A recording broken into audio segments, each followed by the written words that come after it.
To set the tone for the meeting, I will read an extract from chapter 1, Bill's story, pages 7 and 8 of the big book.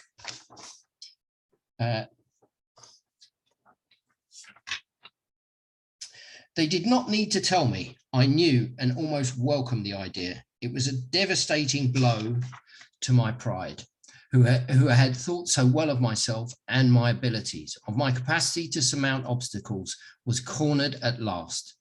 Now I was to plunge into the dark, joining the endless procession of sots who had gone on before. I thought of my poor wife. There had been much happiness after all. What would I not give to make amends? But that was over now. And the topic of tonight's meeting is working step 8 with a sponsee, and Tim will share anything between 30 and 45 minutes on the topic, after which the floor will be open for questions rather than the typical sharing. And with that, I will now hand over to Tim. Hello, everyone. Tim, our colleague. So step 8, the book is slightly tricky here, because when you get to step 8, it says, by the way, you've already got your list. There's a little 8 appearing there. You've already got your list. It says you made it when you took step 4. Well, I mean, in the same sense that, you know, well, if you want to write a letter, all the letters are already in the alphabet. You just have to put them in the right order. It's a bit like that with step 8. Yeah, you've done the list, but step 4 covers an awful lot of other material as well. So I think the best way to do this is to treat step 8 as a completely new exercise. You can't do a step 9 off the material in step 4. You just can't do it.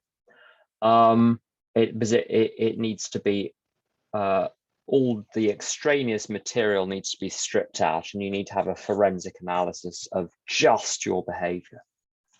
So obviously the work done in step 4 is not wasted. It forms the basis for the work in step 8. As with step 4, so when you're doing step 4, you want to get the scope of the exercise clear first. And I think it's the same with step 8. So it's interesting. If you read Bill's story, he talks about approaching all of those to whom he'd harmed or who he'd fallen out with, basically. So what I get people to do, I think step 4 is very, very internal usually, and people have a little bit of sketchy understanding of how they've been interacting with the world. This is where we want to do a proper forensic analysis. Forensic being the adjective for with criminal law. We want to do a forensic analysis of all of the relationships. And so I think a very good place to begin with step 8 is to do a list of all relationships, present or past, who you definitely owe amends to or have harmed in some way, or B, feel uncomfortable about. Because if you feel uncomfortable about them, well, something's been missed so far. You've had a good go at forgiving everyone in step 4. You're still upset with Auntie Susan. Well, we need to look at that. You can't just brush it under the carpet. And this is all on the basis of well, first of all, Bill's story. You want to look at 2 types of thing in step 8. You want to look at the people you've harmed. You want to look at the people with whom you have unresolved tension. And Sandy Beach also will say that if you've got trouble with another person, you need to either forgive them or make amends. And sometimes those are 2 very closely related projects, which is why putting them into one project is a very helpful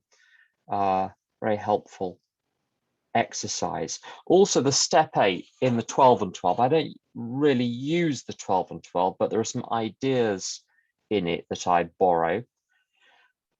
In the 12 and 12, it will say that about the most useful thing we can do is have a thorough examination of our human relationships, because that is what has caused our failure and indeed our alcoholism.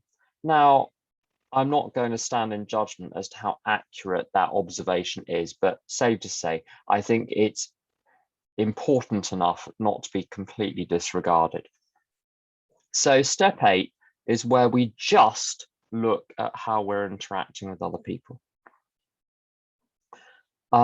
So as with step 4, you scope it out so you know the worst of it. There's nothing worse than wondering what else is in the woodwork that's going to come out. Get the name out now, then you can walk around the whole thing. And maybe you've got 400 names, maybe you have 200. Sometimes one of the things that people will say, and this is very common. I'm going to start being naughty now. People will come back with a step 8 list with like 8 names on it, or 5 names. I had a sponsee that was in his late 60s, who I know from his step 4 had punched half a dozen people. And yet that's just punching. Like the only, if we were just looking at people you punched, it would be more than 5. And he had just 5 people. So I just don't believe it. I just don't believe it.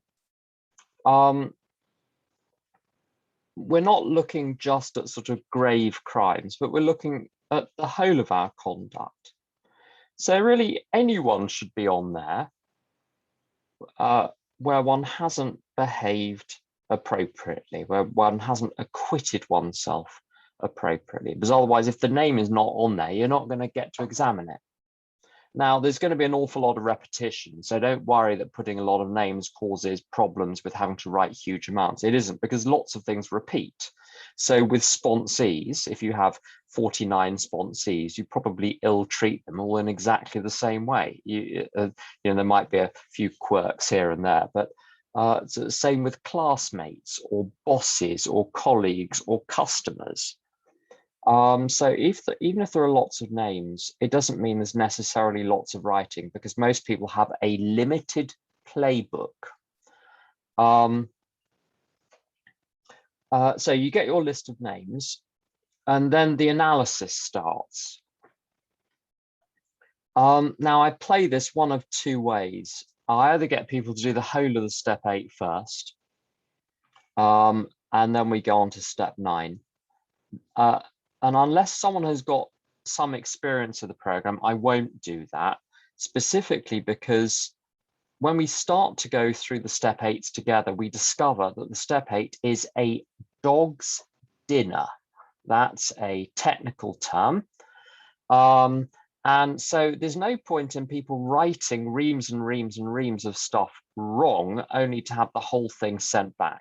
You might as well get them to do a little bit and go through that and actually start to make some amends, because every time you make an amend, you're clearing some of the wreckage, you're making your own perception and interpretation clearer, which actually helps the rest of the step 8. Trying to get someone to achieve clarity on all of their harms without having made a single amend is usually you're on a hiding to nothing, frankly, because they won't be able to do it. People need to get some experience of amends to get a sense of how accurate their memory is, for one thing. Step 8 needs very careful calibration. Some people need to turn the dial up and look at things more honestly and carefully. Others need to turn the dial down and not accord themselves such weighty significance in the affairs of others. And it's only by making amends that I find out whether I'm exaggerating my harm, or actually in my case it was underestimating the harm. In almost every case I got it substantively wrong, so how I harmed people was wrong 9 times out of 10, and mostly I underestimated, sometimes I overestimated. So the experience of making amends is probably the most useful source of guidance for writing a step 8, but you've got to start somewhere. So with most people, unless they're very clear-minded, I will, in which case I get them to do the whole step 8, and then we just bash through. With someone a few weeks ago, we went through his whole step 9 list in about 2 hours, and it was just done. It's very rare that that's going to work out. Because, as the big book says, maybe your husband lives in that strange world of alcoholism where everything is distorted or exaggerated. So the whole thing needs to be rewired. It's not going to happen overnight, and you have to do it. It's painstakingness. So what I get people to do most of the time is say, pick a name off the list, or maybe 5 names off the list. And pick the ones you anticipate are going to be the most straightforward in terms of figuring out what you did wrong. Now, what most people hear is write about parents and siblings and ex-spouses and current spouses. They pick the 5 most complicated relationships first. Literally, 9 out of 10 people do that. You say, pick the simplest one. They pick their mother. You seriously think that's the simplest relationship in your life? I still don't understand why people literally can't hear pick the simplest one to mean pick the simplest one, but no one can. So I literally have to say to people, not your mother, not your father, not siblings, not spouses, not children. Got that? And then 2 out of 3 still come back with the spouse or the mother. It's psychotic, but there we go.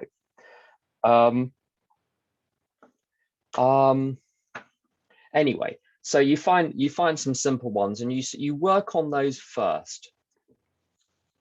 And what we're doing here is trying to nail exactly what the conduct was that possibly might have harmed someone. So your 3 columns are column 1. What did I do? What did I fail to do? What did I say? What did I fail to say? So concrete, I, verb, object, or I, verb, complement, or I did, or maybe negated, I didn't do this, I didn't do that.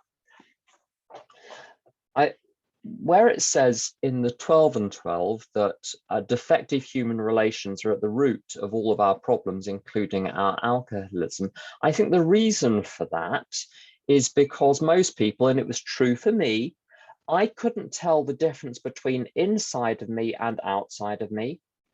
I couldn't tell the difference between the inside of you and the outside of you. I couldn't tell the difference between me and you.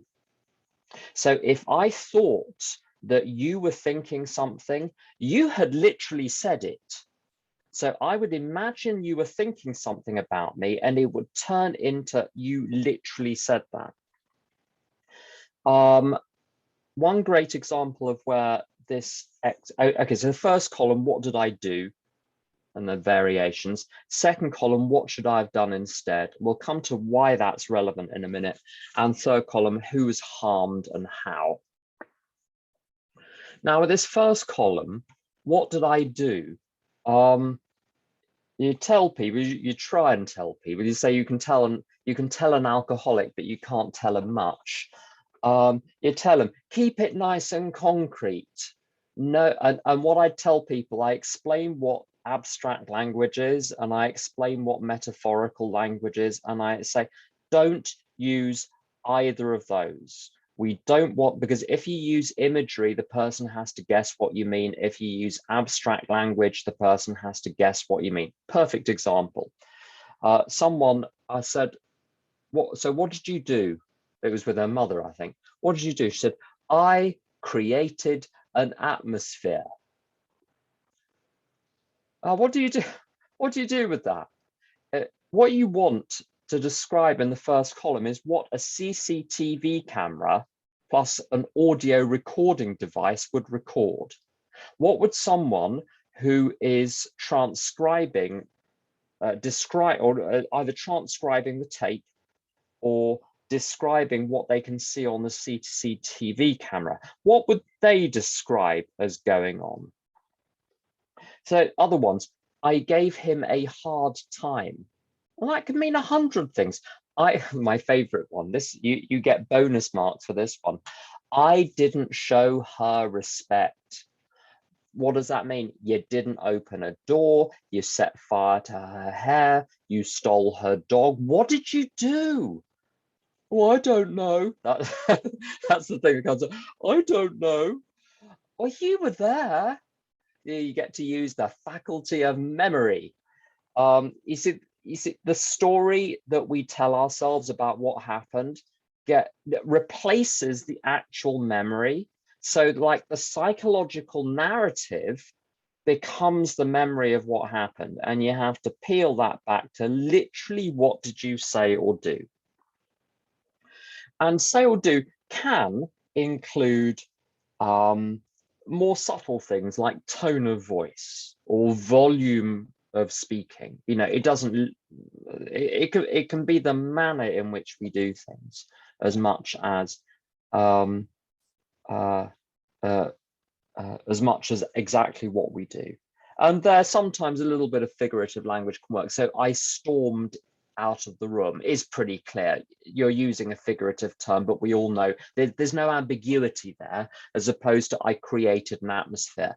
Footnote, what creating an atmosphere turned out to be was scowling, sighing, and pausing a long time before responding whilst staring intently at the person.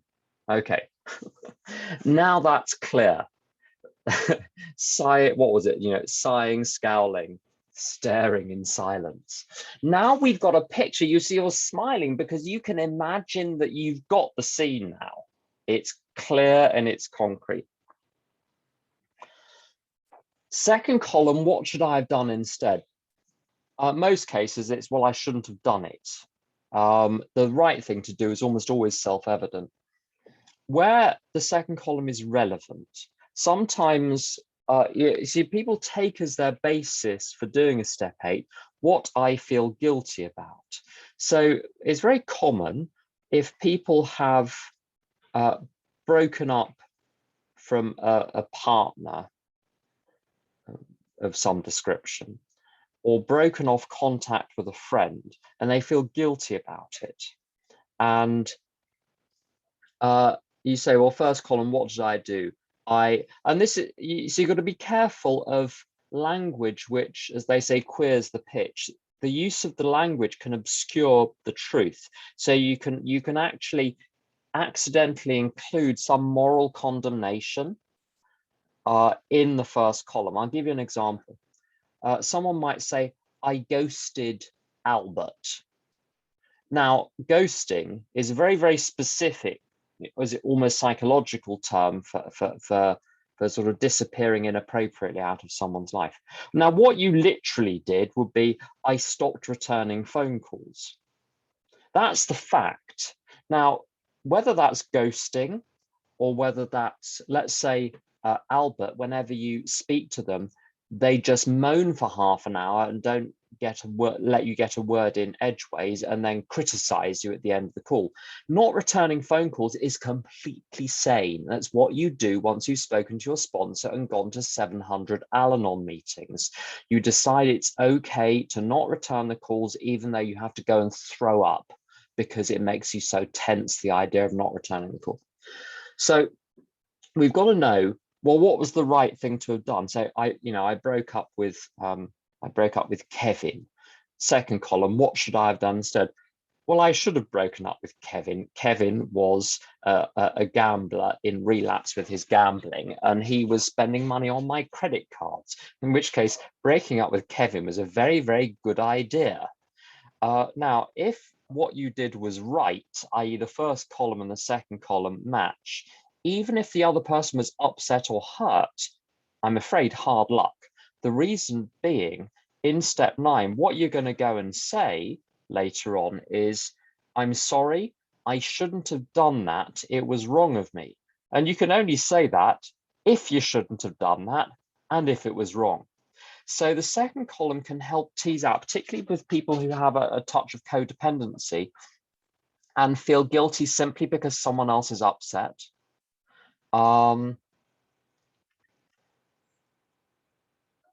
A good example, one thing A good example of how, if you want to manipulate a codependent, you can say something like, and I know because I've tried it, you can say something like, you're just not hearing me. And then the codependent will think, oh my God, I'm committing the terrible crime of not hearing you. I've done a terrible thing. I was talking to my other half about this phenomenon of not hearing the other day. And I said, what do you think people mean when they say that they haven't been heard? He said, they usually mean that their unreasonable demands haven't been met promptly. So no, they've heard you, they just haven't obeyed you, or they disagree with you. So that's what I mean about, you've got to be careful about the figurative language here, because it can obscure the facts of what's going on. So this second column can help reveal, particularly to people who feel inappropriate guilt, it can help people realize that what they did was right.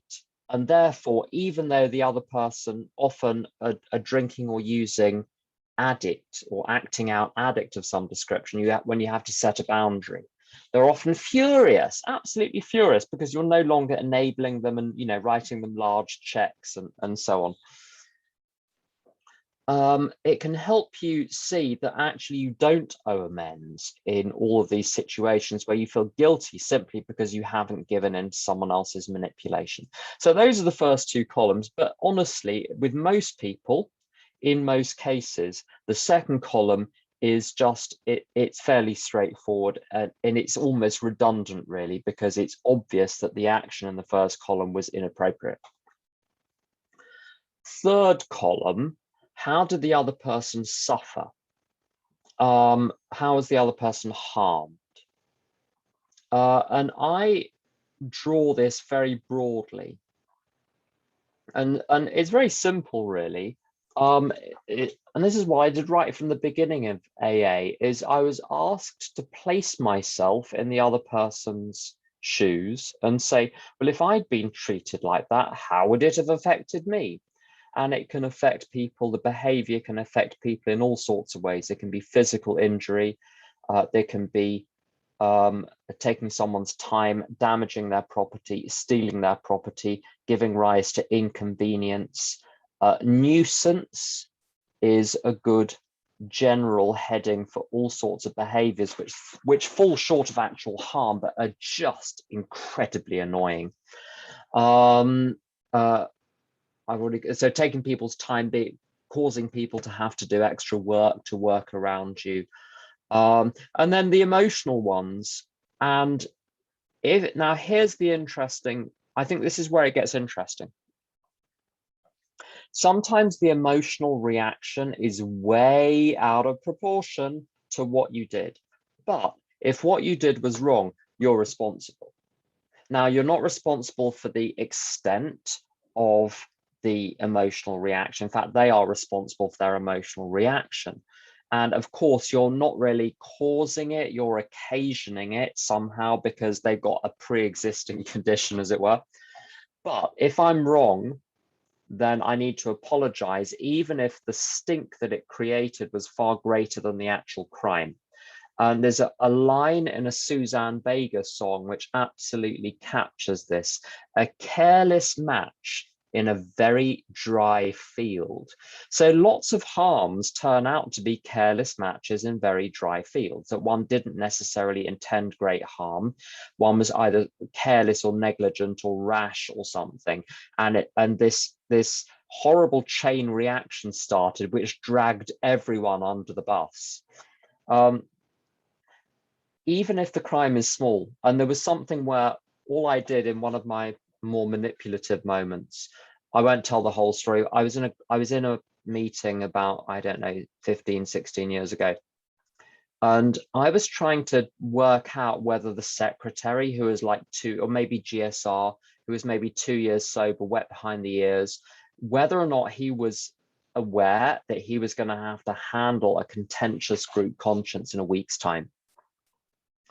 And if he wasn't, I was planning to kind of shoehorn myself in to coach him on how to handle it without obviously being, so I was positioning myself so that he would say, oh my God, am I taking the group conscience? I don't know what to do. Will you help me? That was the plan. So I sidled up to him. I sat down. I asked him how his day was. I asked him how his week was. Then I thought, now I'm going to go in for the kill. Hey, are you all prepared for the group to take the group conscience next week? I asked in the casualist voice I could muster. And what do you mean, take the group? And anyway, he promptly resigned as GSR. And I know. I mean, it's ridiculous. But I was I mean, it was very clear. It was very clear. I was being conniving and manipulative and sticking my oar in to the situation. I was trying to interfere, and people always know. They don't not know. So he was reacting not to the comment, but to the obvious intent behind it, which was to muscle in. And oh God, it created the most awful stink. And then I didn't attend the group conscience in question, and that was even worse because I was the one who'd called it, and it was just I think that the prophets call it a shit show. It was a shit show. Now, the actual things that I did wrong were relatively minor in themselves, but I'd set the ball rolling. You know, those Guinness Book of World Records domino competitions where like 20,000 dominoes all, you know, fan out in the shape of, you know, a map of Madrid or something. I'd hit the first domino. And yeah, the whole thing was set up to it. The thing was a powder keg. That group was a powder keg. But I let the match and threw it in. So I had to make amends to like 8 people, I think. And it was all ridiculous and everyone shouted at me. There we go. So it does, don't worry with the third column about, you know, whether the other person's response was reasonable or not. If you set the ball rolling, you have to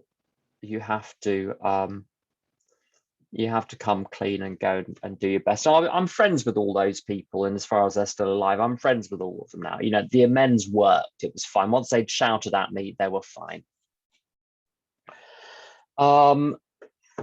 So there are your 3 columns. First column, what did I do? Second column, what should I have done instead? Third column, who suffered and how?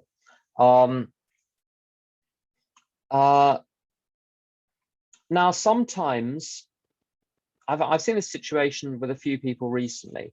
The person won't have been harmed per se, because they're just not that touchy. You know, they were, you know, they were older maybe, or more mature. They were wearing their big girls' pants that day, so you know they won't have been harmed. But some kind of acknowledgement of wrong is necessary, just as a matter of etiquette. So I think those are captured as well. So sometimes it's simply a breach of etiquette. It's the person hasn't been gravely harmed. Just because they haven't been gravely harmed doesn't mean etiquette hasn't been breached, and there doesn't need to be an apology. This is particularly the case in professional situations, or in situations where people, you're not a professional, but they're dealing with you in a professional capacity. They can totally handle it. They've seen, I remember I remember making amends to an HR, human resources manager at an employer, where I'd been, I mean, I still think I was right in a sense. This contractual point, it was BS, and everyone was furious about it. It was horrible. The whole situation was horrible. It was changing our contracts, and we were essentially, it was a pay cut for work which was being repackaged. But rather than just accepting this was an organization-wide decision, and maybe there are reasons behind it and blah, blah, blah. Fine. Rather than doing that, I became, hard as it is to believe, I became vexatious. I was a gadfly, pecking at the barely exposed rump of the HR manager for over the course of several months, with increasingly shrill and expertly worded emails full of little barbs and sarcasms. It was really unpleasant. Sober, you know, not drunk, sober, whatever. Anyway, I made amends to Bernadette. I think everyone in HR at that point was called Bernadette. You call up HR and say, "Can I speak to Bernadette?" They'd say, "Which one?" I don't know. Anyway, I made amends to Bernadette, and I said, you know, part of the form was, do you want to say your side of it, you know, how any of this affected you? And I love HR because they know how to be completely damning in such a sort of graceful way. She said, "Oh, I was fine. I've dealt with people like you before."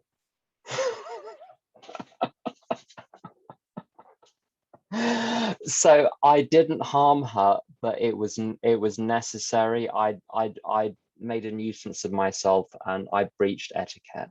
Yeah, it was part of her job to deal with stuff like that, but I breached the etiquette in terms of the way I did it. It was vexatious. So don't be too pernickety about the third column.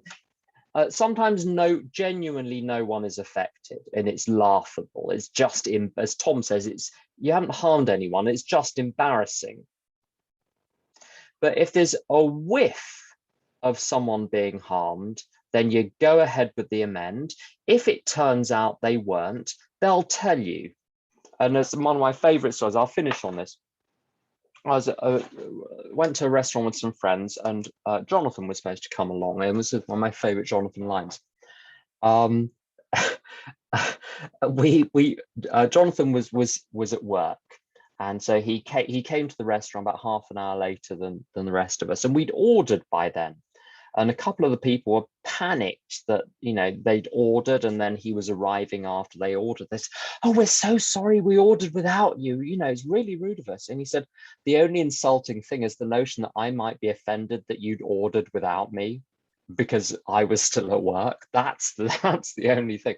So very often, if there was no offense, they'll tell you, and then, you know, the amend is mildly embarrassing, but it's over in 90 seconds anyway. So you in a normal amends procedure, you're not losing anything except possibly face by trying it out. So if there's a whiff that the amend is necessary, go and make it. And I mean, we'll come on another occasion to covert amends, or there is such a thing as making an amend covertly, directly but covertly.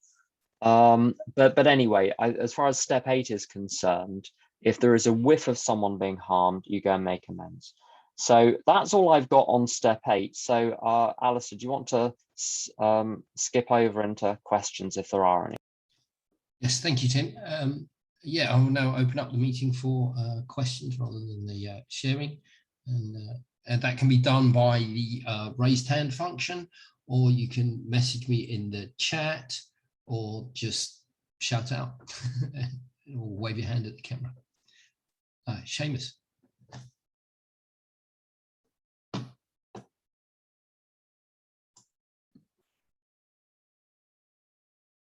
That's cool. I didn't stick my hand up, but I have to say something now. Sorry, I'm just pressing 2 buttons here. Okay.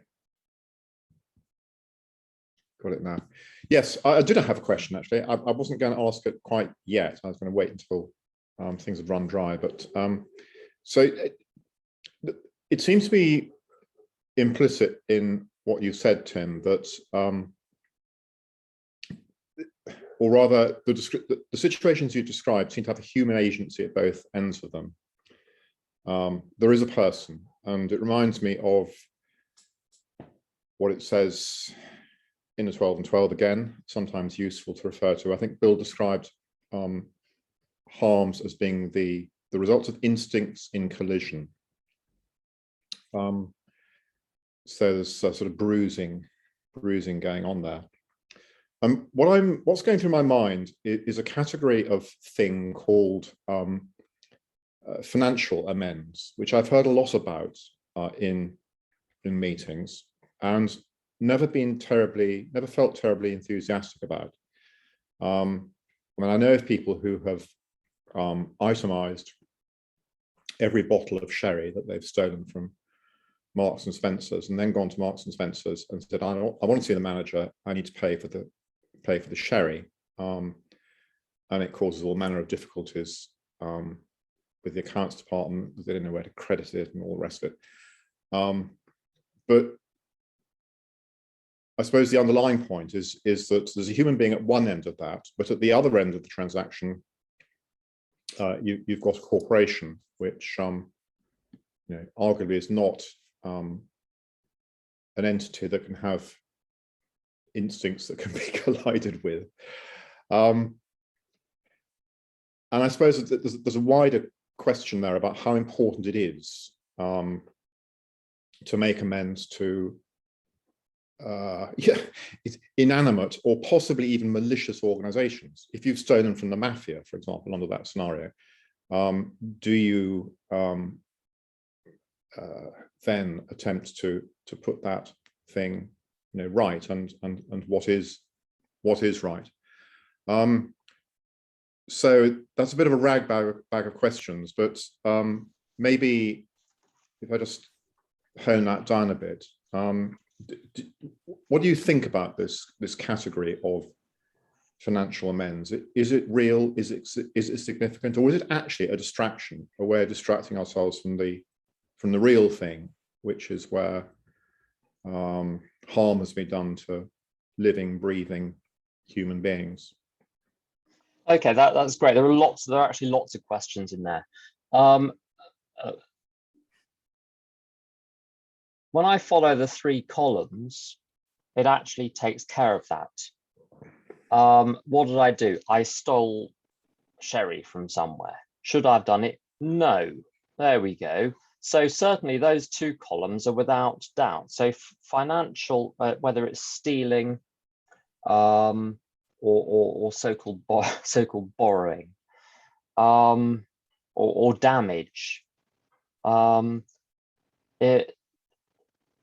As far as step 8 is concerned, I'm supposed to be looking at what behavior of mine is wrong. So it's irrelevant at the point of identifying whether it's wrong, whether it's a person at the other end, a corporation, the nation itself, the planet, or the Godfather himself. The action is wrong on its own merits. So that's the first thing. So all of the wrongs must be on there, and financial wrongs, whether it's stealing or fraud or any of those. I certainly did it in step 8. Otherwise, I wouldn't have. I don't think I would have completed step 8 if I hadn't written those down. Now, those wrongs have to be set right, I think, one way or another, because any place which reminds me of a wrong that I haven't righted, it's as though there's a sort of pall that hangs over it. And I remember there was a particular employer where I'd left. I had an end date, but I walked out about 7 or 8 working days before the actual leave date over being what I thought was diddled out of a bonus. I'd been induced to stay for several months after I'd given my notice, on the basis that if I stayed, I'd get a particular bonus. Then the bonus day came, and then there was no bonus, and they found a technicality for not paying me, and I was livid. And my paycheck had cleared for that month. I'd effectively tied up all the loose ends. I'd done all the handovers. So the only harm by leaving was denying the employer work in respect of the money that I'd cashed.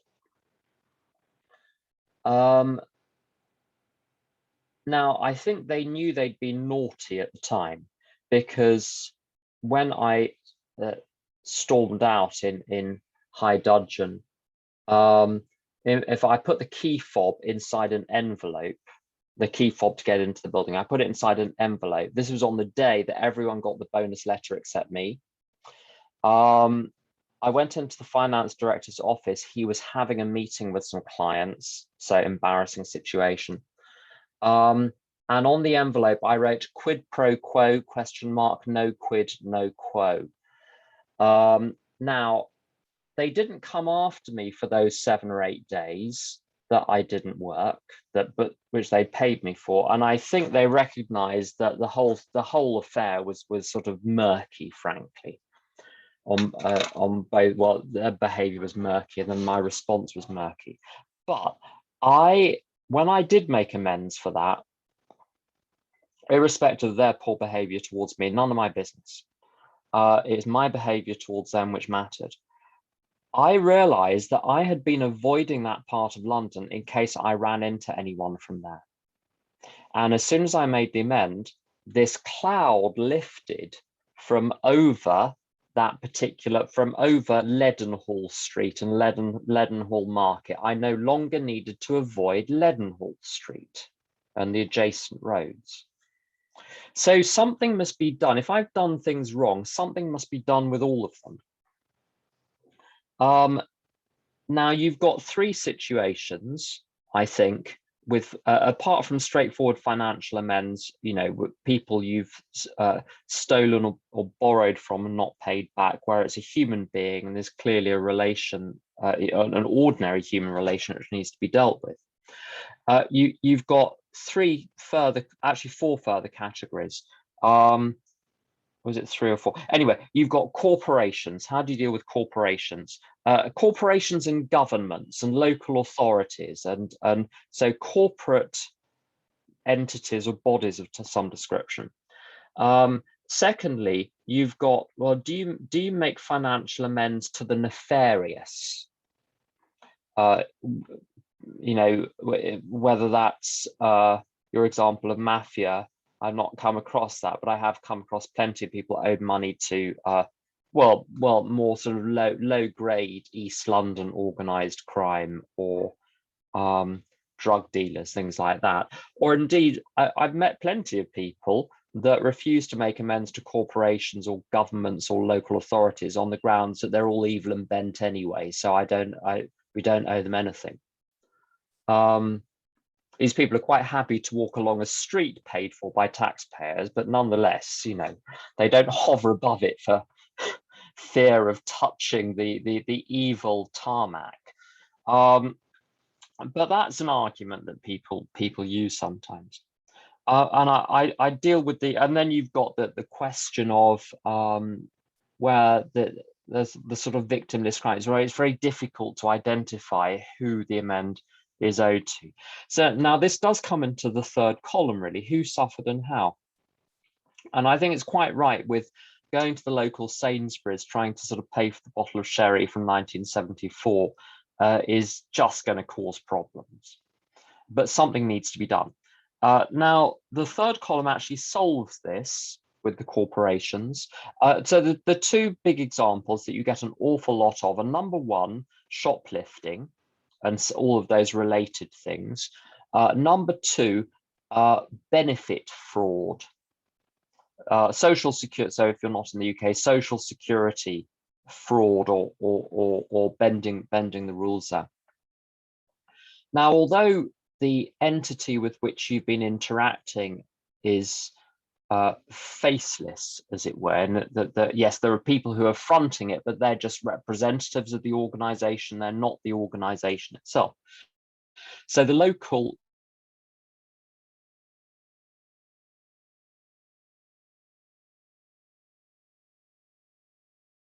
and 21 has not been harmed by what someone stole from that branch 2 years ago. probably not the same manager. They're not, hasn't been personally harmed. But if stuff is stolen from a corporation, the shareholders of that corporation have suffered. And who are the shareholders? With lots of these corporations, it's people who've got their savings or their pensions or their insurance policies invested in large corporations. So it's people like my mother, whose income depends on, whose very modest income depends on the returns from investments, which in turn are made in Sainsbury's and Tesco's and all of these other big corporations. So there is someone who suffers at the end of it, but it's massively diluted. So who suffered and how? It's the shareholders of the corporation who suffered. How do you make amends to the shareholders of the corporation? We'll tune in next week for that. But the short version is a very good way round this to actually get the money at least in the right ballpark. It's very difficult. You can't really give large corporations money, but what you can do is you can help support the local community causes that they all now support through their corporate social responsibility, so that you're, as it were, relieving the corporation's burden. Whether or not that, you know, an aggregate has an effect on the shareholders, I don't know, but that's the closest I think that's the closest you can get. So there are ways of getting pretty close, and it's a similar question with where who suffered and how with benefit fraud. Well, it's not the local benefit office. The people that work there have not suffered. The person who suffered is the taxpayer. A friend of mine asked around, just as an experiment, asked a number of people, if there's a bloke in AA that's now sober who defrauded, it's usually housing benefit. That seems to be the one that people manage to, you know, get the authorities on.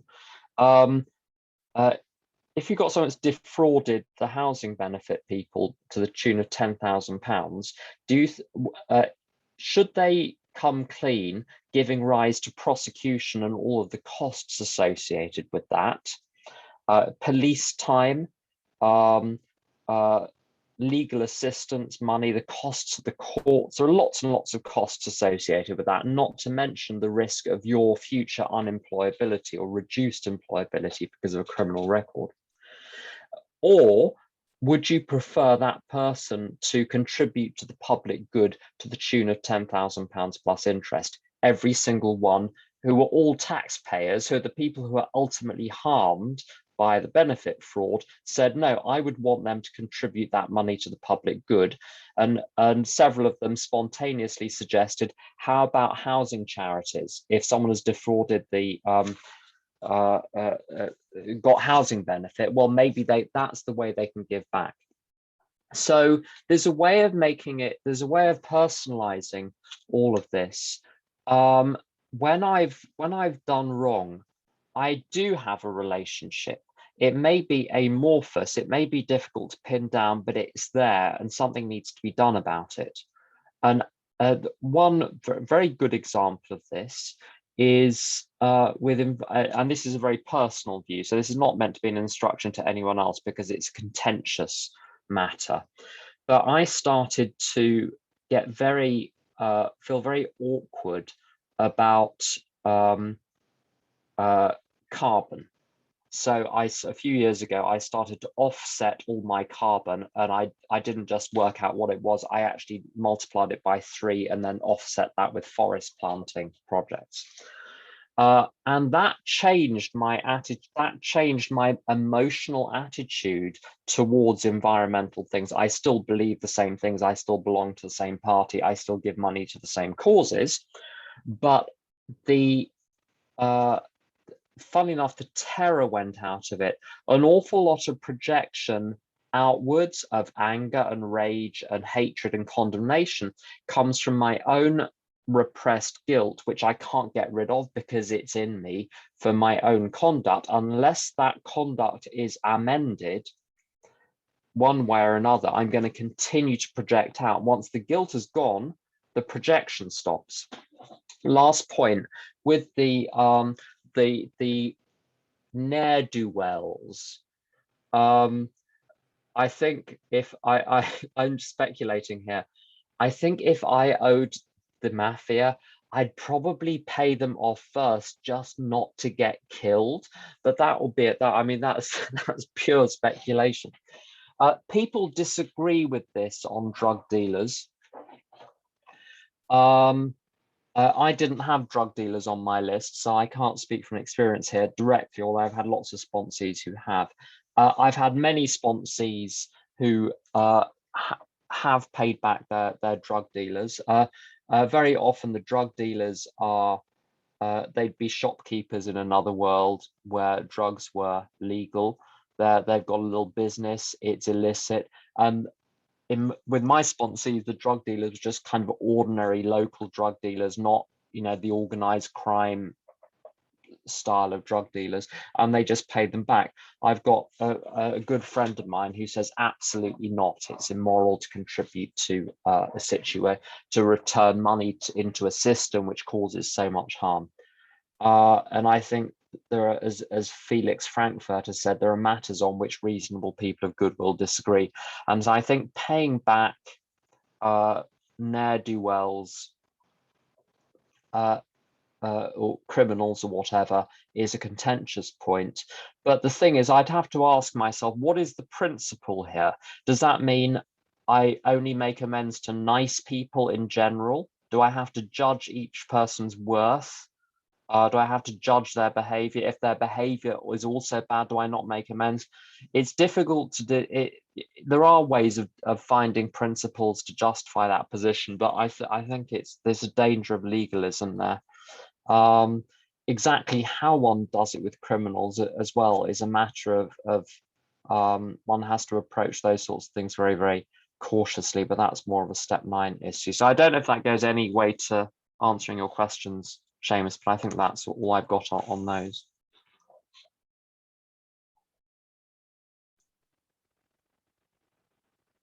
Thanks, Tim.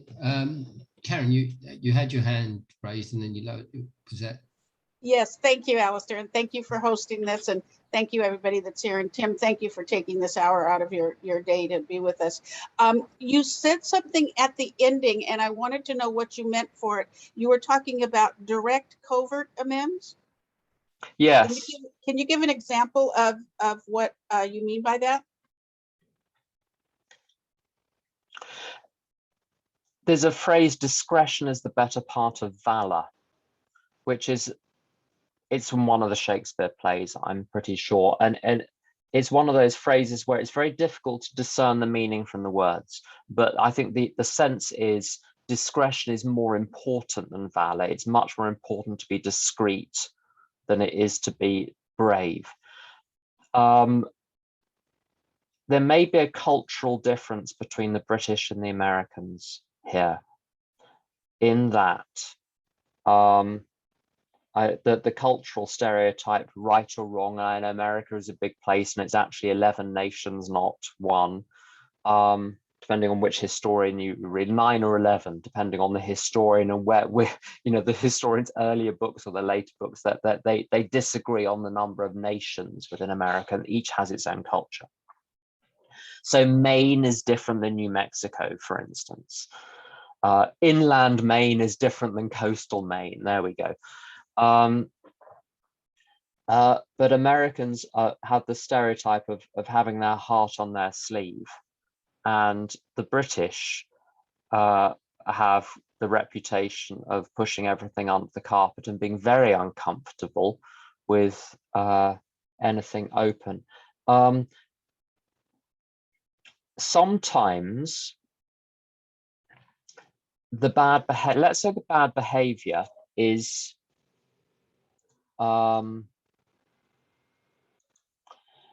ill temper and crossness and so on.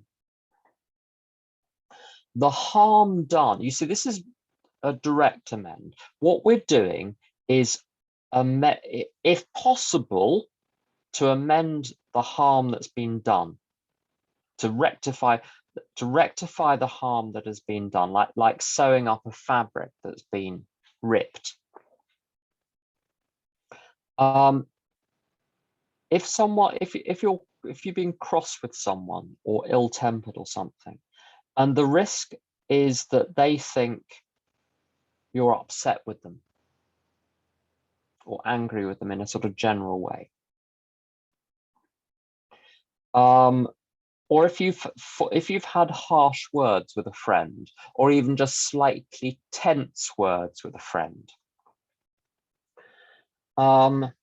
sure, you could have some candid conversation about what happened last Thursday, but often opening up that can of worms actually leaves it, it can create a bit of a stink. It can ruin that day as well, and then there are more misunderstandings, and then you're back at square one. But simply resuming normal operations, being very careful and solicitous and kind and even-tempered, and doing something to give the person the understanding that you love them and that you care for them and that you're not angry with them, and what happened has happened, but it's not going to be held against you. Do you know what I mean? There are ways of mending the harm in the relationship without having to have a sort of Danielle Steele conversation about it, or a Barbara Taylor Bradford conversation about it. So making amends directly,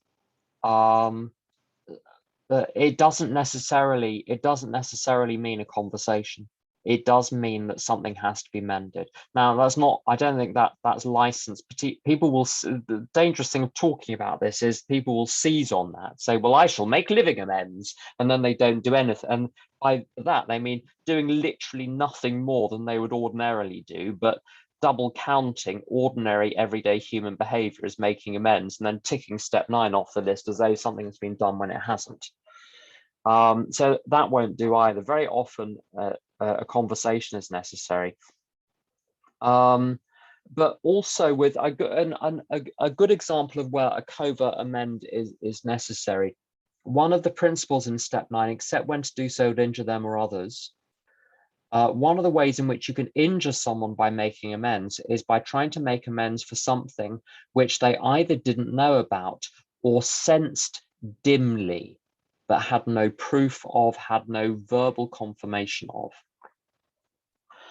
And in those cases, if you were to reveal your inner landscape, especially if the person has no emotional resources or resilience or maturity, emotional maturity or emotional intelligence or wisdom or any of those things, they simply wouldn't be able to process your revealed inner landscape, and it would sit there. I'm sure some of you have got relatives who remember what was said in 1974 and shall never ever forget it.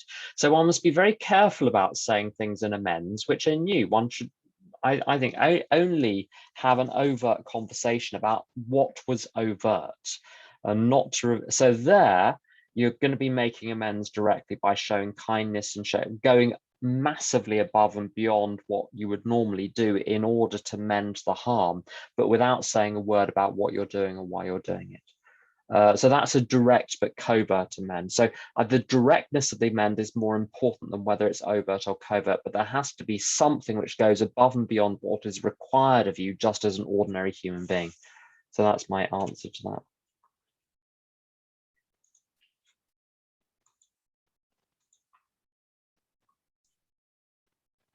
Thanks, Tim. Does anyone else have any questions for Tim?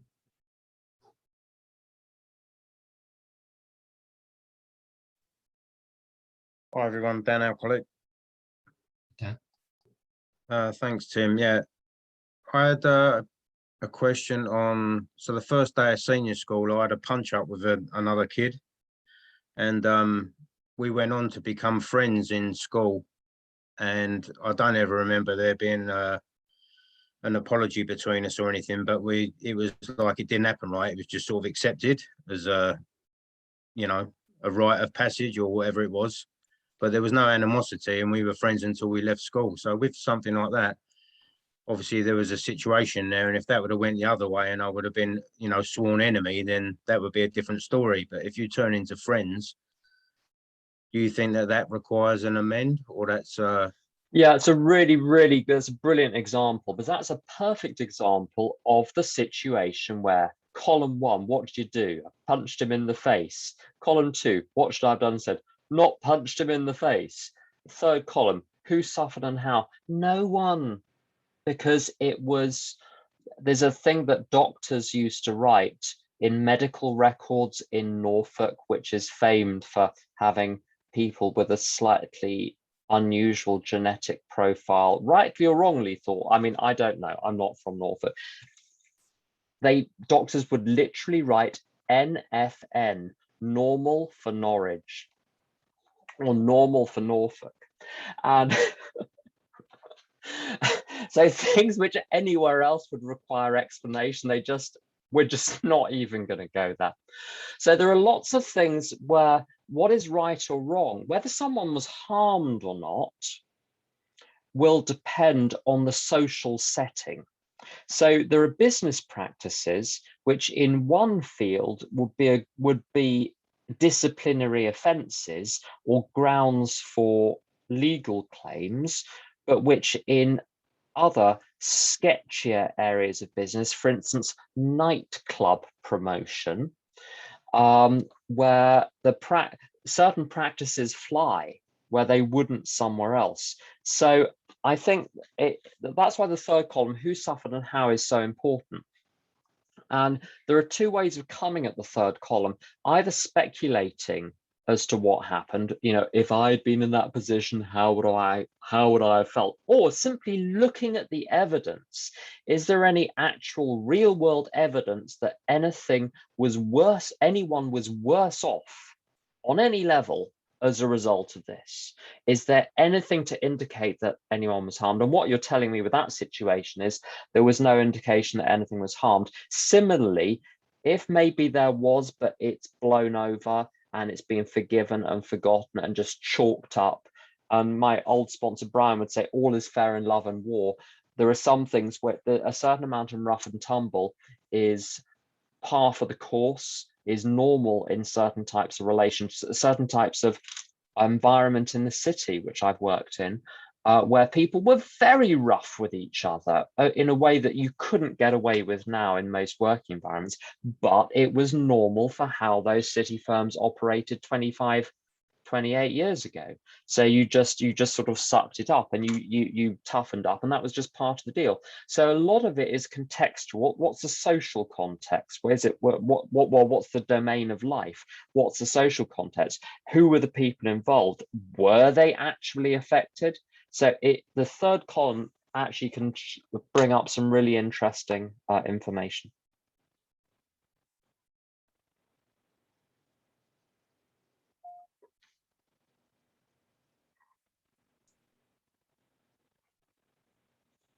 Thanks, Tim. Is there anyone else? Question?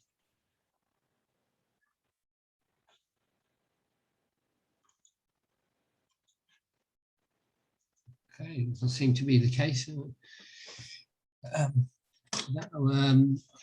One tiny thing. There's one tiny thing. Sometimes you get super complicated situations, and what you get people to do, I'll keep this really brief. What you get people to do is to write a little dramatis personae at the top. Who's who? Names and roles, and then the events that occurred in the order that they occurred with no analysis. Just, this is what happened, then this happened, then this happened, then this happened, with your contribution highlighted. And with each contribution, was that right or wrong? Was that right or wrong? Was that right or wrong? And then you find out what the aha. So it was you were fine up until you tore up the plane ticket. That was the thing that you did wrong. But sometimes you need to get it out. You need to get the whole array of characters first, and then the events in chronological order, and then you can make head or tail of it. So that's a helpful way to help people untangle tricky situations.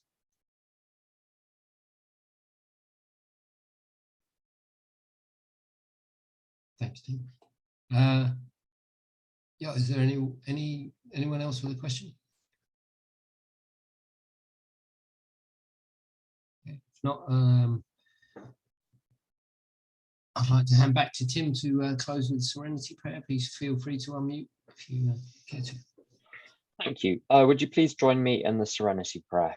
God, God, grant me the serenity serenity to accept the things I cannot change, the courage to change things I can, and the wisdom to know the difference. Thanks, Tim. Thanks, Alistair. Thank you. See you Thanks, soon, guys. everyone. Thanks. Thanks.